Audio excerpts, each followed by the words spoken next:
میسر ہوتی ہے، جو کہ بہت بڑی سعادت کی بات ہے۔ حضرت ابو درداء رضی اللہ تعالیٰ عنہ سے روایت ہے کہ پیارے آقا صلی اللہ علیہ وسلم نے ارشاد فرمایا کہ مسجد ہر متقی کا گھر ہے، ہر پرہیزگار کا گھر ہے، اور جس کا گھر مسجد ہو اللہ تبارک و تعالی اس کی مغفرت، رحمت اور جنت کی طرف لے جانے والے پل صراط سے بحفاظت گزارنے کا ضامن ہے۔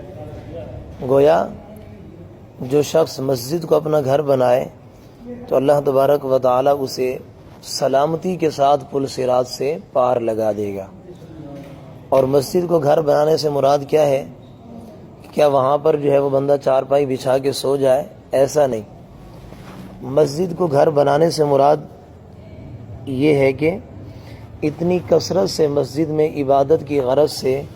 وہ آئے اور اتنا وقت مسجد کے اندر گزارے جیسے کہ گھر کے اندر وقت گزارا جاتا ہے، یا مسجد میں اس کا دل ایسے لگے جیسے گھر میں لگتا ہے۔ عام طور پر ہوتا ہے نا، کوئی شخص اگر کسی جگہ پہ جا کے بیٹھ جائے اور وہاں سے جلدی واپس نہ آئے تو کہتے ہیں بھئی آپ نے کیا یہاں اس جگہ کو اپنا گھر بنا لیا ہے؟ تو عموماً انسان زیادہ ٹائم جو ہے وہ اپنے گھر کے اندر گزارتا ہے۔ تو یہی معاملہ اگر اللہ کے گھر کے ساتھ ہو کہ وہ اپنا زیادہ تر وقت مسجد کے اندر گزارے تو پھر گویا اس نے اللہ کے گھر کو اپنا گھر بنا لیا۔ اور ایسے شخص کے لیے میرے آقا صلی اللہ علیہ وسلم نے کیا بشارت دی کہ اللہ تبارک و تعالی ایسے شخص کو بحفاظت پل صراط سے گزار دے گا۔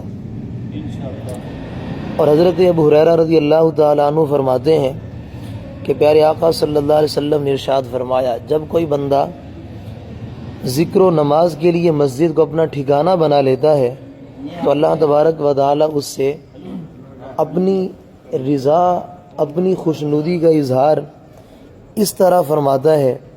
جیسے لوگ اپنے گم شدہ شخص کی اپنے ہاں آمد پر خوش ہوتے ہیں۔ کوئی شخص گم ہو جائے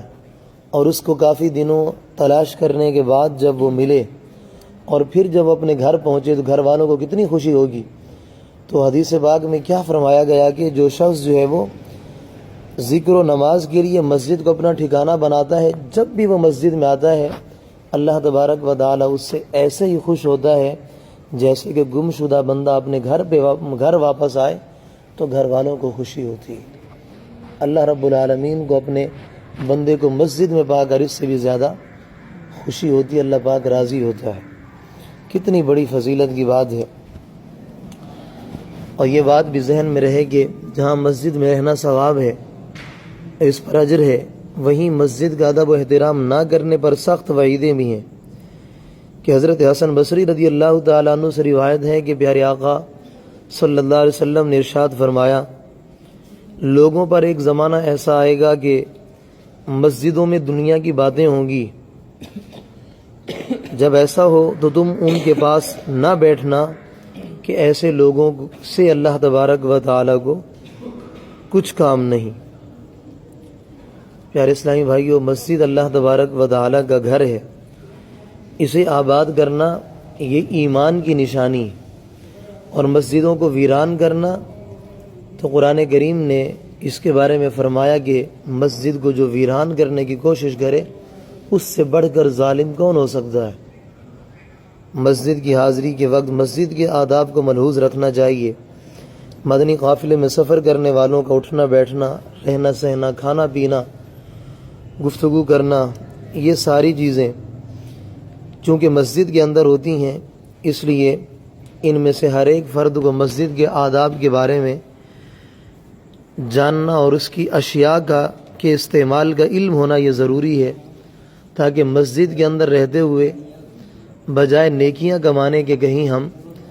جو ہے وہ گناہ ہی اکٹھے نہ کریں۔ مدنی قافلے میں سفر کے حوالے سے جو مسجد میں ظاہر ہے کہ ہم نے رہنا ہے، اس میں مسجد کے آداب کے متعلق چند اہم مسائل جو ہے وہ آپ کے سامنے میں پیش کرتا ہوں۔ پیارے آقا صلی اللہ علیہ وسلم نے ارشاد فرمایا کہ مسجد میں ہنسنا قبر میں اندھیرا لاتا ہے۔ تو معلوم ہوا کہ مسجد کے اندر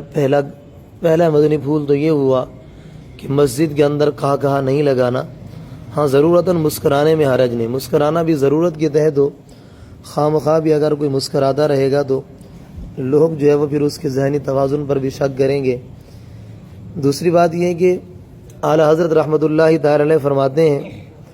جو شخص مسجد میں دنیا کی بات کرتا ہے اللہ تبارک و تعالی اس کے 40 سال کے نیک اعمال برباد فرما دیتا۔ منہ میں بدبو ہونے کی حالت میں نماز پڑھنا یہ مکروہ ہے، جب تک منہ صاف نہ کر لے ایسی حالت میں مسجد میں جانا حرام ہے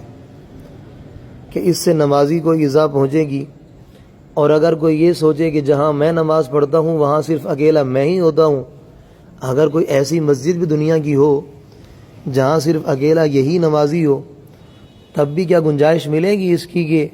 وہ مسجد کے اندر جائے اور ایسے منہ کے اندر بدبو ہو؟ تب بھی اجازت نہیں ملے گی۔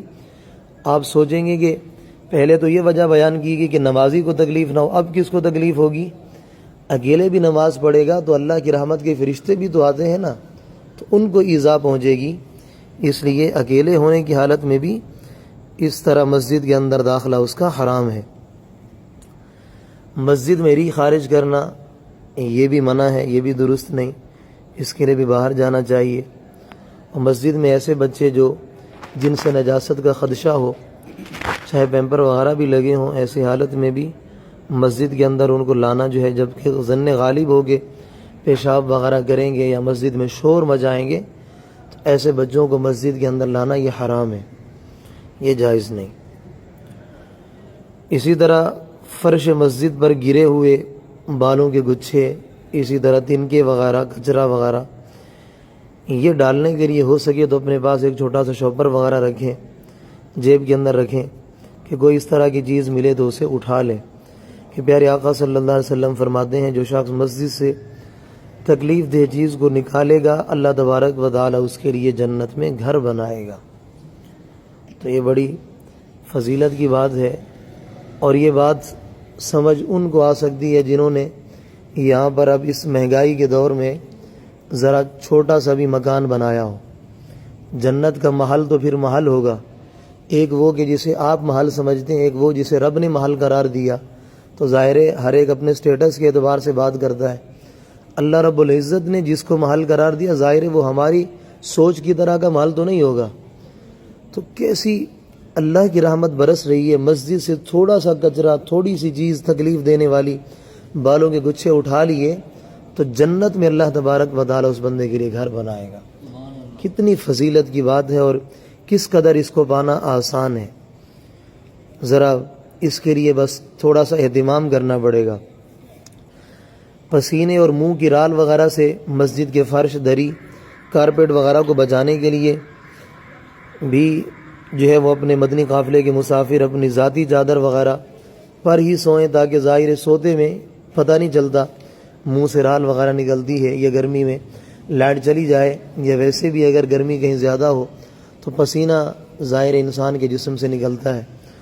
تو اس سے مسجد کی دریاں، چٹائیاں وغیرہ اگر آلودہ ہوں گی اور ان کے اندر ایک ظاہر سی بات ہے وہ خوشگوار بو تو نہیں آئے گی، ناگوار ہی آئے گی، تو اس سے بھی مسجد کو بچانا ضروری تھا۔ اس کے لیے بہتر ہے کہ اپنا بستر وغیرہ بچھایا جائے، بستر نہ ہو تو کم از کم اپنی چادر ہی بچھائی جائے، تاکہ ان تمام چیزوں سے مسجد کو بچایا جا سکے۔ اسی طرح ایک مرض جو کہ بہت زیادہ عام ہے، اور بالخصوص یہ تو تقریباً مسجدوں کا یہ حال ہوتا ہی ہے، استنجا خانوں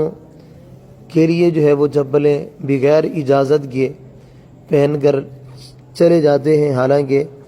اصل مالک کی اجازت کے بغیر کسی کی چپل نہیں پہن سکتے، یہ منع ہے۔ اور عام طور پر ہوتا یہ ہے کہ اپنی چپل اگر ذرا ادھر رکھی ہے تھوڑا دور، اور کسی دوسرے کی چپل پاس پڑی ہے تو اس سے کہتے ہیں بھائی میں آپ کی چپل پہن کے جا رہا ہوں، تو بلا ضرورت یہ سوال کرنا چپل کے لیے یہ بھی منع ہے، تو اس سے بھی بچنا چاہیے۔ مسجد کے اندر اگر معمولی سا تنکا بھی پھینکا جائے تو اس سے بھی مسجد کو ایسے تکلیف ہوتی ہے جیسا کہ آنکھ میں تھوڑی سی چیز بھی چلی جائے تو کس قدر تکلیف ہوتی ہے، تو ایسے ہی مسجد کو بھی ایذا پہنچتی ہے، تکلیف ہوتی ہے۔ اعضائے وضو سے وضو کے پانی کے قطرے فرش مسجد پر گرانا یہ بھی ناجائز اور گناہ ہے۔ وضو کیا